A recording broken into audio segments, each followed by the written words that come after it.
pengertian sholat. Yang pertama, sholat itu adalah secara bahasa as-sholatu lughatan. Sholat secara bahasa ad-du'a, doa. Doa. Tapi aja anggar aku wis ndonga berarti wis doa. Nah, itu secara bahasa saja nggih. Secara istilah wasar'an, secara istilah sholat adalah ibadatun dzatu aqwalin wa af'alin mahsusatin muftatahatun bitakbiri muhtatamatun bitaslim. Itu sholat secara syariat. Sholat adalah ibadatun ibadah dzatu aqwalin yang mempunyai ucapan-ucapan wa af'alin dan mempunyai perbuatan-perbuatan mahsusatin yang tertentu. Tertentu ini adalah yang dicontohkan, yang diajarkan oleh Nabi Muhammad Shallallahu Alaihi Wasallam. Jadi sholat itu adalah ibadah ya yang mempunyai ucapan-ucapan, perbuatan-perbuatan tertentu, yakni yang diajarkan Nabi Muhammad Shallallahu Alaihi Wasallam, yang sifatnya muftatahatun bitakbir, yang dibuka dimulai dengan takbir, muhtatamatun bitaslim, dan diakhiri ditutup dengan salam. Itu jenenge sholat. Mulane dimulai dengan takbir. Mulane nek enek amalan sesuatu di luar sebelum takbir, maka tidak ada pengaruhnya dengan sholat. Meskipun ada perbuatan-perbuatan bid'ah yang banyak sebelum sholat, maka itu tidak dimasukkan ke dalam sholat. Maka sholatnya tetap masih sah. Perbuatan tadi itu gimana? Gerakan atau gimana? Ya perbuatan yo gerakan-gerakan sholat itu. Kata-kata itu. Masuk ucapan. Af'al itu perbuatan ya. Perbuatan ya. Ya perbuatan nenek sholat bu arane gerakan kan bisa. Termasuk gerakan mengangkat tangan, gerakan ruku, gerakan sujud itu masuk di berdiri, itidal itu ya. Maka disebut af'al yakni perbuatan. Jadi akwal perkataan ya doa-doa itu termasuk baca Al-Fatihah dan lain sebagainya ya. Berarti kalau diawali dari takbir tadi, apa yang dilaksanakan oleh orang yang sholat, katakanlah ya bentuk iyanya pakai usoli itu kan nggak masuk. Tidak membatalkan sholat. Dan tidak termasuk bid'ah ya. Ya bid'ah di luar salat, nggak masuk bid'ahnya salat bukan, karena tidak di dalam sholat. Maksudnya tidak mempengaruhi merusak sholat. Tidak merusak sholat. Karena sebelum. Iya sebelum takbir. Tapi nambah itu termasuk bid'ah. Iya. Karena nggak ada tuntunannya. Iya, menurut sebagian ulama. Tapi menurut Imam Asy-Syafi'i kalau untuk orang yang ragu-ragu dibolehkan, itu menurut Imam Syafi'i itu. Tapi nih kita ya enggak usah. Walaupun kalimatnya bukan usoli. Iya, meskipun kalimatnya bukan usoli. Karena Nabi Muhammad dan para sahabat gak tahu ono sing muni usoli, gak ada itu. Tidak mencontoh. Cuma tidak merusak sholat karena di luar sholat ini yang perlu. Meskipun kita membid'ahkan, mengatakan itu tidak ada ajarannya dari Nabi, tapi kita tidak boleh membatalkan sholatnya karena itu di luar sholat. Ini yang penting di sini. Tidak merusak sholat itu yang penting, itu di situ yang penting itu. Masalah lafat-lafat usoli dan sebagainya itu pembahasan yang lain di luar masalah sholatnya. Maka sholat dimulai dia takbir Allah Akbar, itulah sholatnya dia itu. Ada yang takbir itu ngene to, Mbak. Allah Akbar. Itu orang yang was-was. Was-was itu artinya piye, dia kan niat itu kan bersamaan dengan perbuatan, gitu. Ketika niat itu harus bersamaan ya dengan bacaan takbir Allah, itu di hati niat dia untuk sholatkan seperti itu. Dan mungkin itu orang yang was-was, aku mangrung niat dan lain sebagainya, diulang itu hanya was-was nggih. Maka was-was seperti itu nggih bagi dia memang tidak membatalkan sholat, tapi harus dihindari. Mulane konsentrasi dulu sebelum sholat, eling-eling ke sholat opo gitu. Dieling-eling dulu itu wong kurang konsentrasi. Dan juga ada apa itu perbuatan yang kurang tepat juga nggih, memutar ketika sholat, mutar kene diputar tangannya itu juga kurang tepat nggih. Nggih. Jadi diantaranya seperti itu nggih, memutar itu juga tidak diajarkan oleh Nabi Muhammad sama memutar tangan ya, ini Allahu Akbar diputar begini itu. Itu tidak ada nggih. Sebelum itu Ustaz tadi diawali oleh takbir.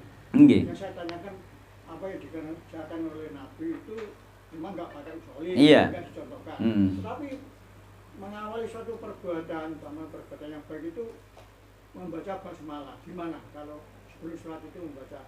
Wallahu taala alam nggih, kula mboten ngertos apa iku rinciane niku nggih. Kalau membaca Bismillah apa? Setiap perbuatan yang baik jika diawali Pakai dalil umum. Wallahu taala alam. Wallahu taala alam, kula mboten saged menghukumi dimulai dari apa. Yang jelas kula mboten ketika sholat langsung takbir saja. Ya. Karena memang nggak ada contohnya sama sekali. Dalil umum, dalil umum. Seandainya dalil umum tersebut dimasukkan ke sholat yang khusus, ya kita hindari saja yang tidak ada dalilnya itu saja. Ya. Dalil umum itu kalau Engko nanti sampean ngene, a'udzubillahi minasyaitonir bismillahirrahmanirrahim. Allahu akbar dadi ngono. Ya sudah tidak nek kula nggih, kula pribadi memilih tidak. Langsung Allahu akbar itu saja. Ora usah engko nganggo a'udzubillah bareng kok. kalau perbuatan itu tanpa diawali basmalah katanya kurang. Itu mungkin untuk dalil yang lain yang tidak khusus. Contohnya adzan. Adzan itu tidak ada apa-apa sebelumnya Bilal itu langsung takbir. Baca sholawat. Tidak ada. Nggih. Tidak ada nggih. Tidak ada kan? Iya kan? Bilal langsung takbir. Langsung takbir nggih. Sebagaimana Rasulullah sholat itu juga langsung takbir nggih. Maka tidak, insya Allah kula memilih yang tidak nggih. Variasi itu banyak. Sebelum sholat itu membaca surat An-Nas. Ya, itu sebenarnya istihad saja dalam rangka apa? Agar dia tidak was-was ben eling salate, ben gak diganggu setan. Wallahu taala itu hasil istihad, kula mboten mantun menyalahkan baik baca bismillah, a'udzubillah, An-Nas, Al-Falaq. Kula mboten mantun menyalahkan, tapi kula mboten make. Nah, itu pakai hukum karena itu di luar sholat. Enggak melanggar. Seandainya make tidak mengganggu keabsahan salat. Ngoten nggih. Mulane nek seandainya ada orang saurunge salat maca An-Nas, Al-Falaq, sudah kita kalau nggak pakai saja, jangan jangan bersikeras untuk menyalahkan orang tersebut. Itu ijtihadnya dia saja gitu. Ijtihad mereka. Ora fair. Nek kula langsung mawon nggih, mawon nggih. Nek untuk baca bismillah itu dalilnya umum saja, semua kebaikan itu akto terputus tanpa bismillah itu umum saja dalilnya. Wallahu taala a'lam ya. Karena sholat dikerjakan Nabi setiap hari, bahkan 5 waktu. Itu kan termasuk pengkhususan berarti. Khusus untuk sholat, Nabi gak pernah baca bismillah, kan ngono nanti. Selain itu Saged mboten ngoten? Saged. Khusus sholat, Nabi gak pernah baca bismillah. Langsung takbir. Nek setelah takbir apa maca Al-Fatihah ono bismillah itu. sir apa jahar. Sir jahar sudah perselisihan para ulama, yang jelas baca bismillah. Oke. Sholat ini ya termasuk sholat yang paling ditekankan sholat lima waktu. Karena apa? Ditekankan setelah syahadat, dia rukun kedua di dalam Islam. Ya.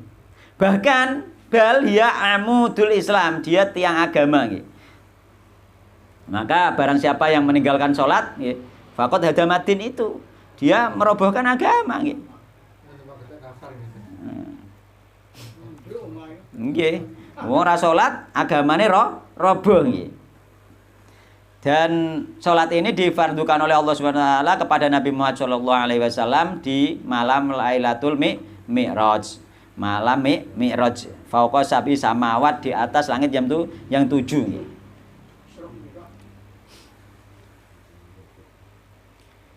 Terus keutamanya banyak ya, sehingga kita itu kalau orang itu sudah sholat, insya Allah orang itu dikehendaki baik oleh Allah dan dikehendaki masuk surga.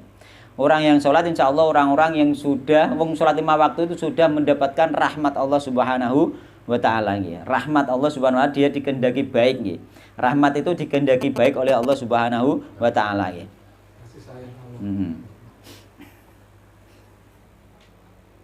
Iradatul khairi li ahlihi, rahmat itu.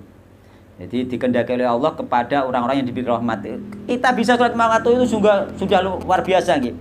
Karena apa? Keutamaan diantaranya as-sholawatu. Rasulullah SAW bersabda as-sholawatul khamsu wal jumu'atu ilal jumu'ati wa ramadhan ila ramadhana mukaffiratun lima bainahunna majtunibatil kabair. Jadi salat 5 waktu nggih. Salat Jumat sampai Jumat liyane, Ramadan lima waktu iki dari salat 5 waktu antara satu dan yang lainnya tersebut nggih, mulai dari subuh sampai duhur, asar, maghrib, semuanya itu nggih sampai Ramadan niku mukaffiratun sebagai penebus dosa. 5 bainahuna di antara keduanya. Jadi sampean misalnya bar subuh berbuat dosa sampai sholat duhur, dosanya disepuro karo Allah Subhanahu wa taala. Dimulai dari berwudu sudah rontok. Dimulai dari wudu kan sudah rontok dosanya itu. Sampai bersih itu nggih. Iya. Tapi apa syaratnya? Majtuni batil kabair. Selagi tidak berbuat dosa dosanya dosa besar membutuhkan tobat tersendiri. Dosa kecil bisa terhapus dengan salat. Enake ngono, mulane zaman Nabi ku nganti ana apa iku wong ngambung wong wedok ning dalan kondo Nabi langsung dikon salat. Bar salat takon Nabine, ya wis kowe salat kan ngono. Tapi aja jarak sampean saiki ngambung terus salat itu. Maka ngambung termasuk dosa kecil, dosa menuju zina. Baik ngambung wong liya utawa apa melihat aurat wanita itu termasuk dosa kecil nggih. Dan termasuk bahkan sampai ngambung nek cara saiki kan termasuk wah jayah tenan. Iku termasuk bisa terhapus dengan salat itu. Tapi bar kuwi sahabatnya terus tobat gak ngambung meneh itu. Iku memang maune dhekne wis kadung terus kondo Nabi piye penebus dosane iku piye gitu. Aja jarak, nek jarak kok hukum jarak iku padha mek ede Allah Subhanahu wa taala. Wallahu taala mungkin iku urusane jenengan mbek Allah Subhanahu wa taala nek sampean jarak ngoten.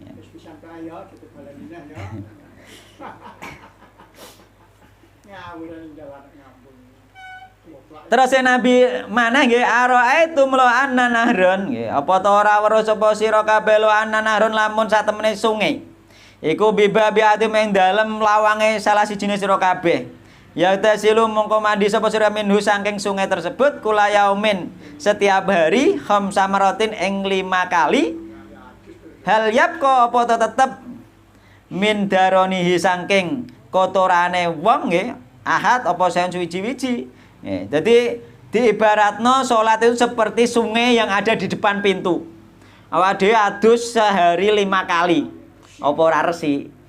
Kan ngoten. Apa gak resik mulane kita ditakdir salat itu insyaallah dosane resik. Kita husnudzon kepada Allah, benar-benar dosa-dosa kita yang kecil-kecil diampuni oleh Allah Subhanahu wa taala dan kita ini insyaallah semuanya ini terhindar dari dosa besar. Maka dosa besar itu benar-benar wong fasik sing nglakoni dosa besar. Nek ora wong fasik insyaallah tidak. Dosa besar kaya mendem, judi, zina itu insya Allah kita terhindar itu.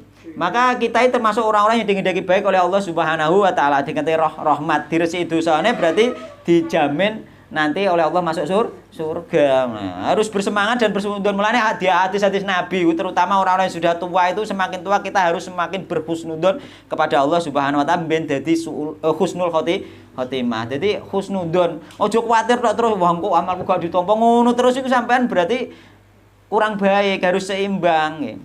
Ya seimbang harus wah yakin nek ditampa Allah, yakin nek disepuro mergo apa sekarang ini nyatane aku wis dikei kesempatan salat 5 waktu. Harus yakin itu bahwa kita itu dibersihkan oleh Allah Subhanahu wa taala. Nanti ketika kita yakin maka Allah ana inda doni abdi bi aku karek prasangkane hambaku aku ya tak resiki tenan.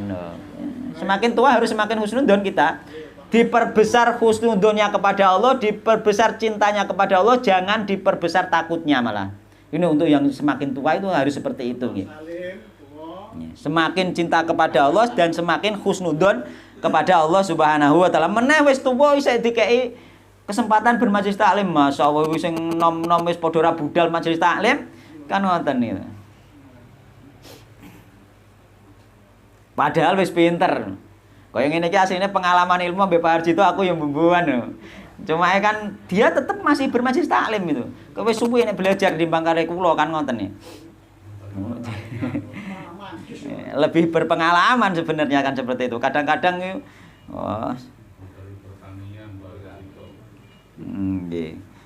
ngoten nggih. Dadi seperti kita disuruh jawab Rasulullah qalu matur sinten Rasulullah para sahabat nggih. Nabi takok apa wong nek wis adus ping 5 sedina iki sik rusa.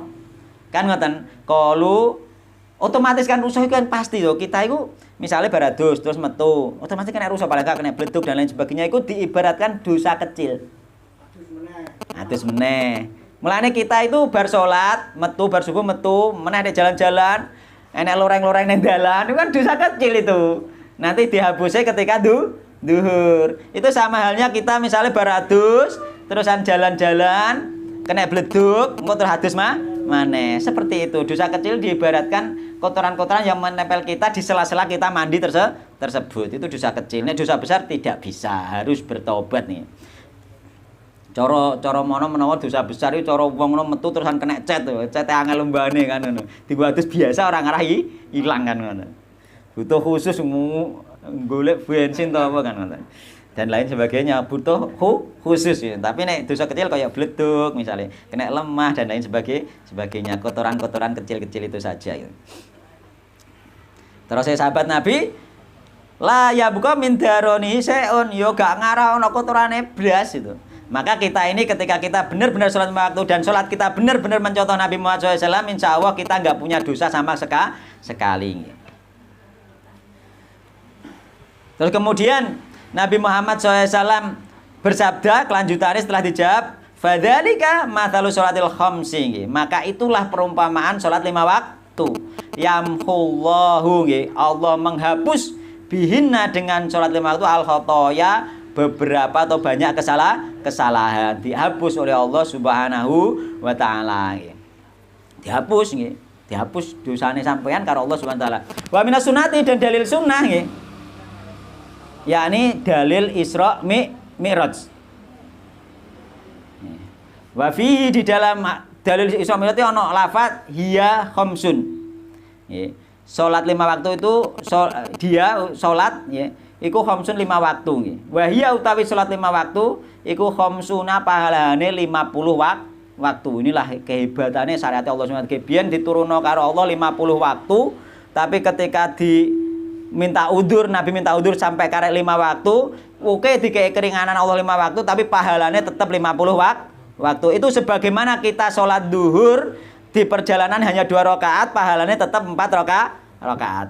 Itu murahe Allah Subhanahu sampean salat 5 waktu iki pahalane 50 waktu. Coba sampean dalam 24 jam 50 waktu, berarti setengah jam, enggak ono setengah jam salat. Ora iso mergawi. Itu pahalane kaya ngono ku. Pahala 5 waktu pahalane kaya setiap sebelum setengah jam kita salat itu pahalane nggih. Ditikalkan seperti itu oleh Allah Subhanahu wa taala.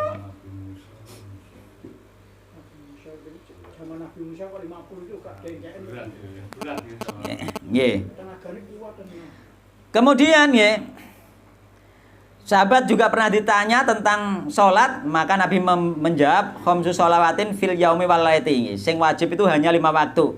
Terus sahabat lagi hal alayya waruhunna, ono enggak liyane sholat meneh wahai Rasulullah? Nabi menjawab la ila anta tawa gak ono sing wajib meneh kejaba sampe nek pengen sholat sunnah. Maka sholat sunnah ini di beberapa riwayat mengganjel sholat wajib. Besok nih kita iku ning gone masar dihisab sholat 5 waktune nek kurange maka diganjeli sholat sunnah. Mulane aja meskipun awake iki wis sholat wajib, maka tetaplah kita melaksanakan sholat sunnah dalam rangka seandainya ono gak benere sholat awake dhewe diganjel karo sholat sunnah oleh Allah Subhanahu wa taala.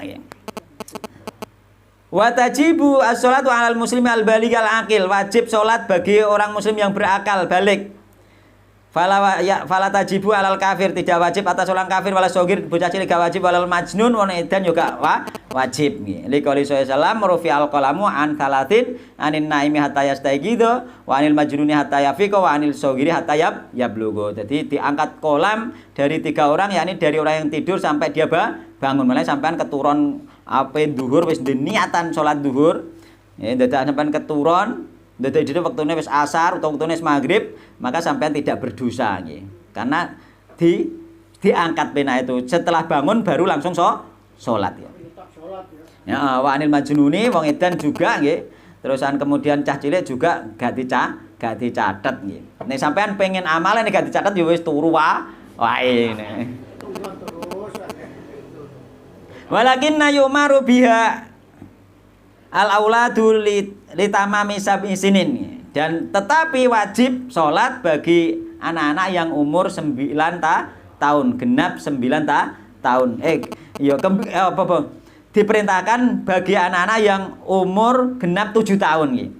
Diperintahkan saja, tidak boleh dipukul. Wa yudrobuna, dan dipukul ala tarkiha li asrin. Ya, ketika umur 10 tahun kok ninggal sholat baru dipukul. Ini termasuk kemarin bolak-balik nek wong lanang iku nek ambek bojone dibaratno apa iku anak-anak seperti ini, yakni nuturi iku wektu jedane sampai 3 tahun. Waktu jeda nuturi wong itu sampai 3 tahun. Mbok tuturi bolak-balik sik baleni neh, bolak-balik sik baleni sampai 3 tahun baru boleh dipukul. Itu pun pukul takdiban mendidik, ora pukul ngantek jalan-jalan. Terus kemudian bagi orang yang meninggalkan sholat dan tidak mengimani kewajiban sholat, ya, karena wajib sholat ini wajib sing dururi, ya, yakni apa itu sing wis mesti semua orang tahu, ya, maka orang yang mengingkarinya maka dia nanti kafir, sebagaimana yang kita jelaskan kemarin. Di antara pengkafirannya al-ahdu alladzi bainana wa bainahum as-shalah faman taraka faqad kafara. Wektune sak temboten iki. Tesih nggih wektune. Ora roh jam aku.